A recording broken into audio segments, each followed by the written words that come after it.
कि राजा जी के तू रला हो देहिया। अरे रहू रे कौन हमारा अपन थोड़े ना है कि हम जहाँ जहाँ जाएंगे वो एक संजोग है कि आप लोग साथ में देखते हैं, अच्छा लगता है तो हम लोग कहीं ना कहीं मिल जाते हैं। तो बुला दें आप लोग, तनी जोर से हल्ला कीजिए, अपने आप पे आ जाएंगे। देखिए आज हम हैं, चाहे कोई भी कलाकार आप लोग के बीच आए हैं तो आप भी लोग के लिए आए हैं, तो हम चाहते हैं डिम्पल जी आप आ जाइए।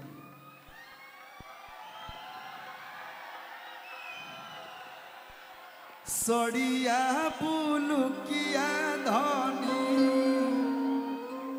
हमने के सड़िया गुलबिया आए रहे, लेकिन तार बुलू एबर देखनी है। तो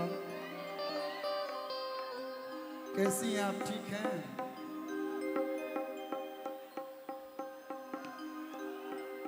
एक बार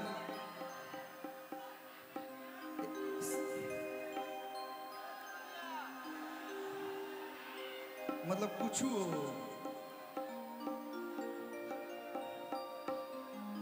कि बढ़ल बा प्यार माथे चढ़ल बाजी। एगो बड़ा प्यारा मर्द मेहरारू के गीत हो। एक बाद जौन जौन आप लोग कहे लोग तो सुनाए। एगो ऐसने सुंदर मेहरारू बिया, आज अगर इतना सुंदर मेहरारू होई मर्द के बालू के खदान पर मन लागी हो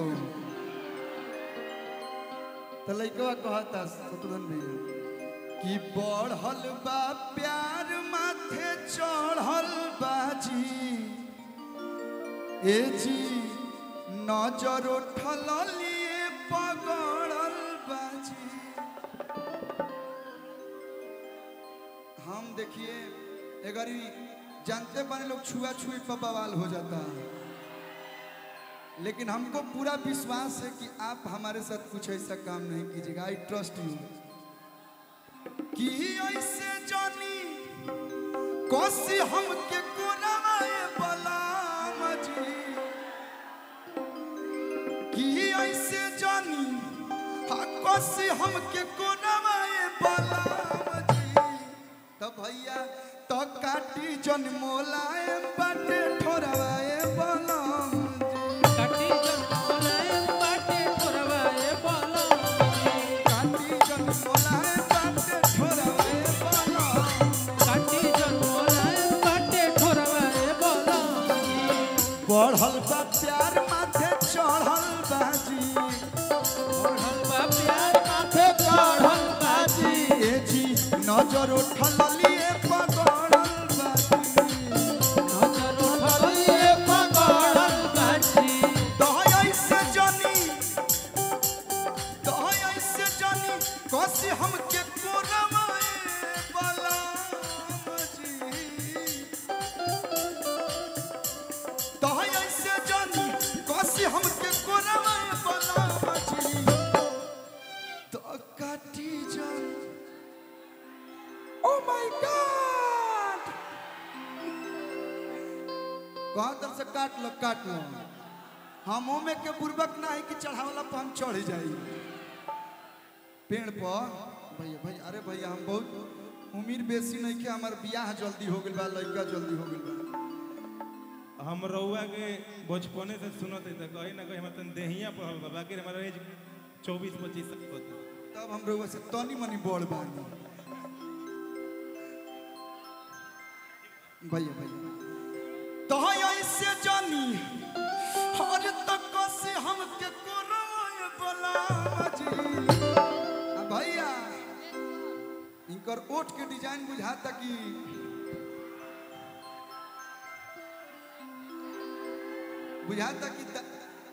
कि बिहटा बक्सर वाला हाईवे हो। 5 नंबर लगाइबो तो 2 नंबर लगावे के जरूरत नहीं है। हत्ता ऐसे जानी कोसी हमके कोरवाए बलाम तो काटी जन मोलाए बाटे ठोरवाए। काटी जन मोलाए बाटे ठोरवाए बलाम जी। काटी जन मोलाए बाटे ठोरवाए बलाम। काटी जन मोलाए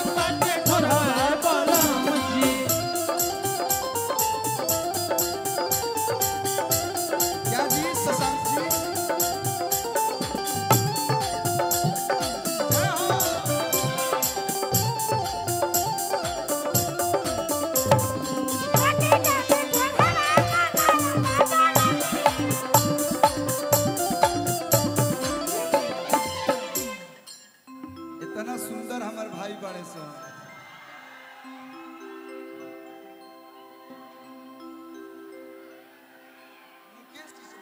मुकेश जी इनसे कांटेक्ट करिए, आप इनसे कांटेक्ट करिए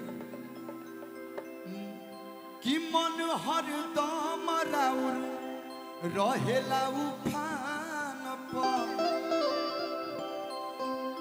आ देखहि ले लागता खेलब रउआ जान पर। इनकरा के देख के केकर मन ना बिगड़ी। अरे कि मन हरदम राउर रहेला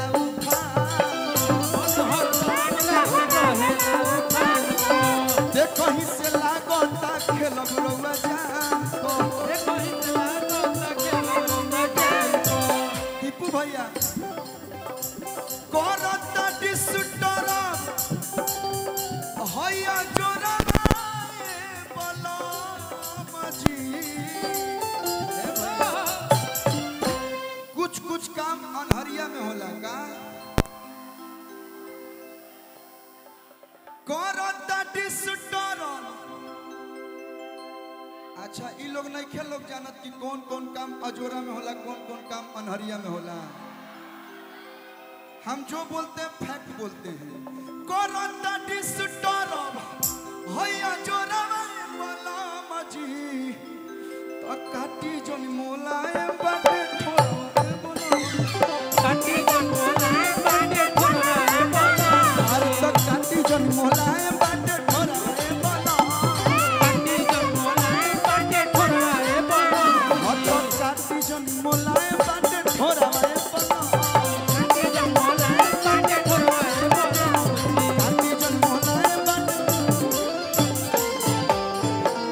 और ई जोन क्षेत्र है इन रंगदा